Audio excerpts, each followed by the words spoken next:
안녕하십니까, 알림이 황희두입니다. 이번에 준비한 소식은 최강욱 열린민주당 대표 관련된 내용인데요. 검찰이 아직까지도 정신을 못 차리고 재판 과정에서 최강욱 열린민주당 대표뿐만 아니라 조국 전 장관 그리고 정경심 교수님 등 비겁하게 지금 여론전을 펼치고 있다는 소식이 공개가 돼서 최강욱 대표 잘못 건드렸다는 내용을 좀 전해드리려고 하는데요. 어떤 상황이었는지 간략하게 요약해서 공유드리도록 하겠습니다. 지금 법세련에선 심지어 최강욱 열린민주당 대표를 고발하기도 했는데요. 이 법세련에 대해서 정말 답답해 하시는 분들이 많이 계실 겁니다. 이거에 대한 대안도 지금 제가 안진걸 소장님하고 또 몇몇 청년들하고 준비 중인 게 있는데 조만간 이 사이다 소식도 하나 좀 들려드리겠습니다. 아무튼 최강욱 대표 뿐만 아니라 지금 민주진영의 인사들만 골라서 고발을 남발하고 있는 법세련, 그리고 그걸 그대로 받아가지고 또 윤석열 검찰청장이 신속한 수사를 지시하는 것 같은데요. 아무튼 이런 수상한 상황에 대해서도 꾸준히 목소리를 낼 예정입니다. 최근 최강욱 열린민주당 대표가 재판 중이죠. 이게 바로 윤석열 패거리의 만행이나 마찬가지인데요. 이렇게 조국 가족 문자 공개에 반발, 검사 비겁하다, 이런 입장을 최근에 밝힌 바가 있습니다. 요약해보면 최강욱 열린민주당 대표가 조국 전 장관 가족 등의 문자 메시지 공개를 놓고 검찰과 공방을 주고받은 건데요. 지금 검찰은 범행 동기를 입증하겠다며 조국 전 장관 가족들이 주고받은 문자 메시지를 공개하면서 공격을 한 겁니다. 그래서 최강욱 대표 측의 변호인은 검사가 비겁하다고 비판을 한 건데요. 이렇게 조국 전 장관 일가족이 서로 주고받은 문자 메시지를 여러 건 공개하면서 아들 인턴서를 허위로 발급해달라고 최강욱 대표한테 부탁한 과정과 범행 동기를 입증하는 취지라고 설명을 했다고 합니다. 그러자 이제 최강욱 대표 측 변호인은 최강욱 대표는 조국 전 장관 가족들이 무슨 대화를 나눴는지도 모르고 부모들이 자녀 입시에 도움을 줬다는 내용을 구구절절 서증조사에서 다룰 필요가 없다고 입장을 밝혔습니다. 그리고 거기서 저렇게 다른 사람들을 모욕 주는 건 검사가 비겁한 거 아니냐라고 뼈를 때리기도 했는데요. 이게 지금 최강욱 대표에 대한 재판인지 정경심 교수에 대한 재판인지 의아하다라며 그분들이 방어권을 행사할 수 없는 조건에서도 무차별적으로 가족에 대한 내용이 본인 재판이 아닌 데에서 공개되는 건 분명 문제라고 비판했습니다. 이런 상황에도 정신을 못 차리고 검찰 측은 비겁하다라는 표현을 재판에서 쓰는 거에 대해서 지적을 하고 그거에 대해서 속히 시정 조치를 요구를 하기도 했는데요. 이게 도대체 말이나 되는 거냐고요. 본인이 예를 들어서 한동훈만 보더라도 본인이 여태까지 조국 전 장관과 그 일가한테 어떤 만행을 저질러 왔는지 그걸 뻔히 아는 사람이 지금 이제 와서 나는 검찰 못 믿겠다, 그러니까 나는 이 조사에 응할 수가 없다, 이런 식으로 얘기를 하고 있어요.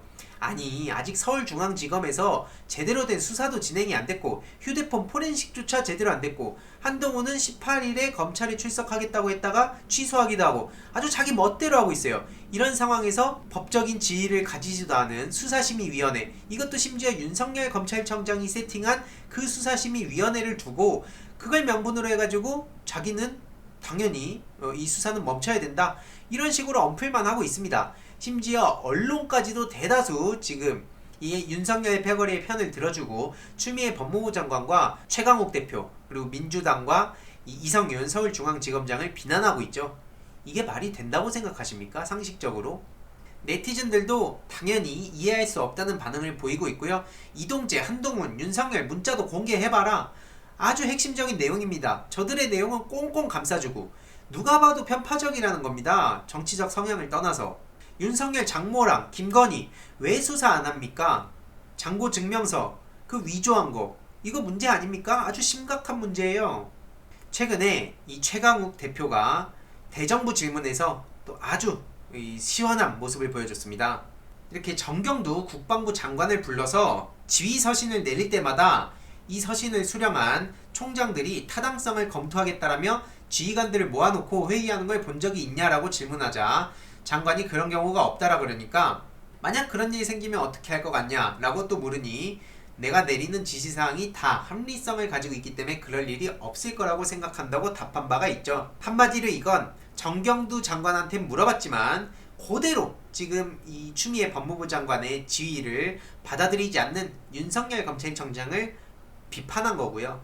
이렇게 추미애 장관한테는 검찰에 대한 민주적 통제를 강조하며 법무부의 정책 기조, 검찰개혁의 필요성, 수사지휘권 발동의 타당성에 대해 상당한 시간을 할애해서 설명했다고도 밝혔습니다. 게다가 윤석열 검찰청장이 종기가 났다는 이유로 병가를 낸 것도 지적하며 그 기간 동안에 감찰부장이 감찰에 착수했지만 검찰청장이 보고를 회피하고 받지 않았다는 것, 그래서 이거에 대해서 실제 치료를 받았는지 확인했냐라고 묻기도 했습니다. 결국 민주적 통제라고 하는 건 헌법이 정하고 있는 거고 법무부 장관과 국방부 장관에겐 특히 조직의 중립성과 공정성과 관련해서 중요하다라며 이렇게 검찰개혁의 핵심을 지적했습니다.